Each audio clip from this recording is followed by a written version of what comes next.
Welcome student, this is your chapter 8. This is video for class 8, month of October. The chapter 8 and the topic is cell means structure and functions. मतलब इस chapter में आपको cell के बारे में पढ़ाएंगे और कैसा होता है उसका स्ट्रक्चर, उसके फंक्शंस क्या क्या होते हैं, वो हम आपको इस चैप्टर में पढ़ाएंगे.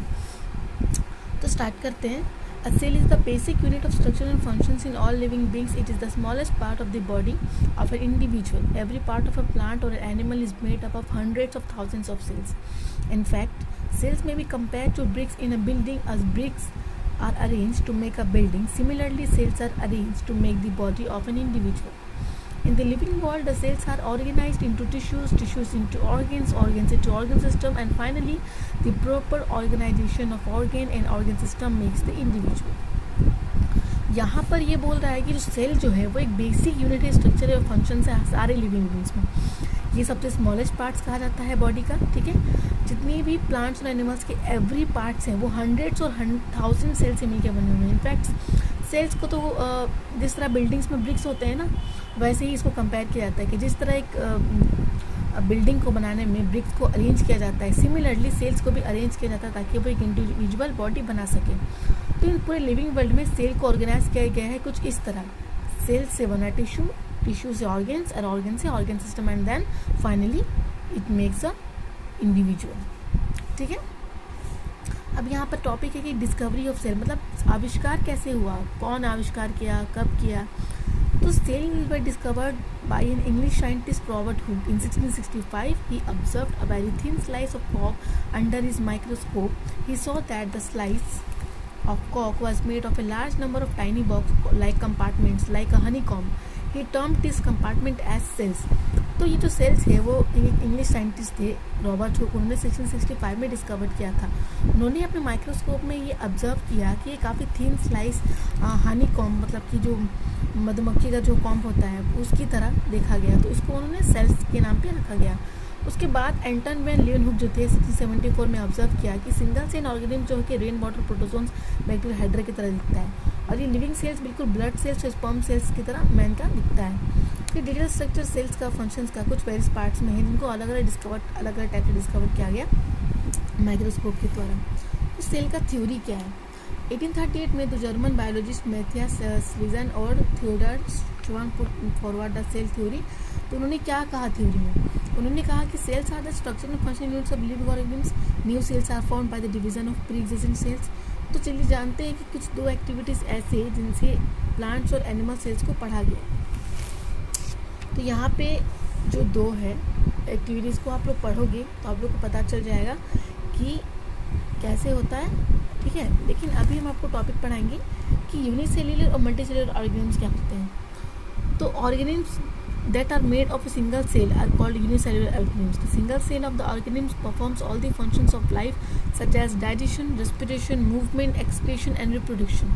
Amoeba, Paramecium, bacteria and Euglena are example of unicellular organisms.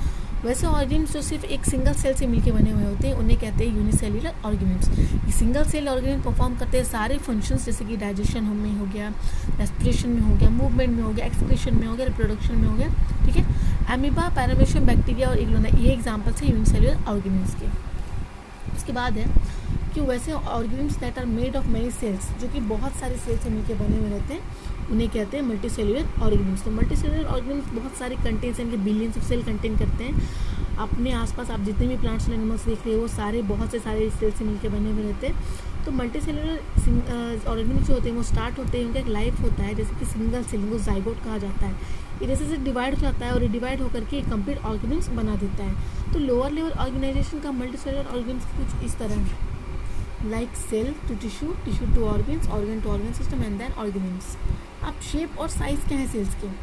तो since cell do different kinds of jobs they have different shapes. Let us learn the shape of a few cells. क्या क्या है. Amoeba जो है single cell organisms है, ये use करती है अपनी प्सिडोपोडिया मूविंग और फीडिंग के लिए. ये प्सिडोपोडिया अपीयर होता है, डिसअपीयर होता है जब एमीबा मूव करती है या फीड करती है. ठीक है, तो एमीबा अपना शेप कभी भी किसी भी वक्त चेंज कर लेती है.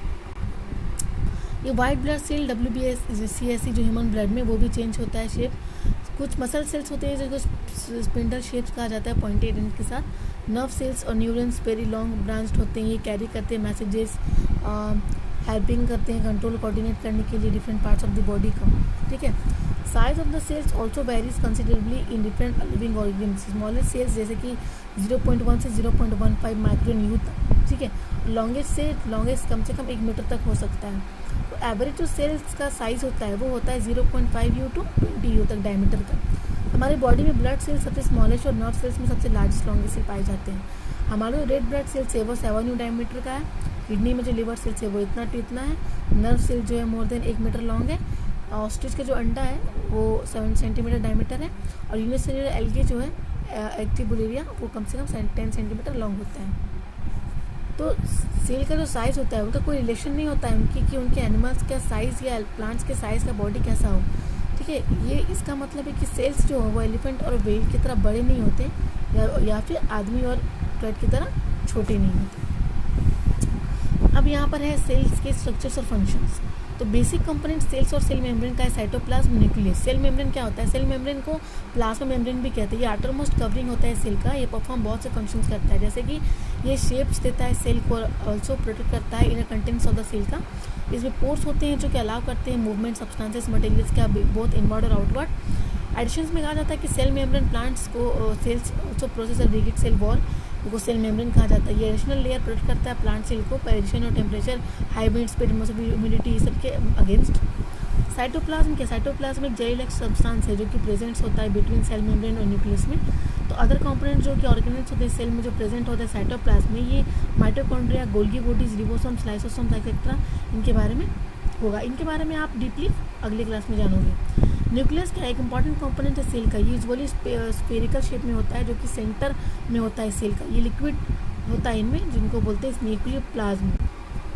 तो ये सेपरेटेड होता है साइटोप्लाज्म का। तो एक थिन न्यूक्लियर मेम्ब्रेन होता है। न्यूक्लियर मेम्ब्रेन पोरस होता है जो कि अलाउ करता है मूवमेंट मटेरियल्स साइटोप्लाज्म न्यूक्लियस के बीच में। ये प्रेजेंट होता है न्यूक्लियस के अंदर, स्मॉलर स्फेरिकल बॉडी शेप देता है जिसको बोलते हैं न्यूक्लियस।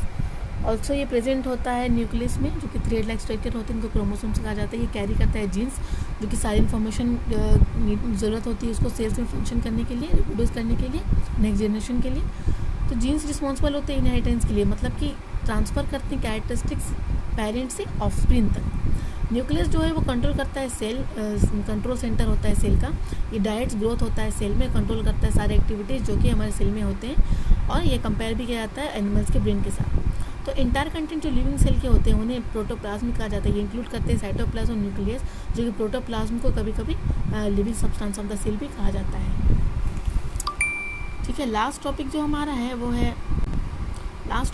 है कि एनिमल सेल और प्लांट सेल के कंपैरिजन कैसे करें। तो जनरली प्लांट सेल जो होते हैं वो लार्जर होते हैं एनिमल सेल्स। तो मेजर डिफरेंसेस इन दोनों में है कि ये सेल्स कुछ इस तरह, जैसे कि सेल स्ट्रक्चर जो है प्लांट सेल और एनिमल सेल, ये सेल वॉल प्लांट सेल में प्रेजेंट होते हैं, एनिमल सेल में एब्सेंट होते हैं। Similarly cell membrane plant cell में प्रेजेंट है, एनिमल सेल में भी प्रेजेंट है। न्यूक्लियस प्रेजेंट है, शिफ्टेड होते हैं एक साइड से दूसरे प्रेजेंट में, और ये प्रेजेंट होते हैं सिमिलर लोकेटेड प्रेजेंट में। ठीक है, सिमिलरली इसी तरह यहाँ पर कैसे दिखाया गया कि जैसे कि ये इसका एनिमल सेल है, ये इसका न्यूक्लियस है, ये वोकल है, इसमें भी वोकल है। ठीक है, तो सिमिलरली इसी तरह ये कहा जा सकता है कि इस चार्ट को देख करके कहा जा सकता है कि दोनों कैसे अलग अलग हैं। ठीक है।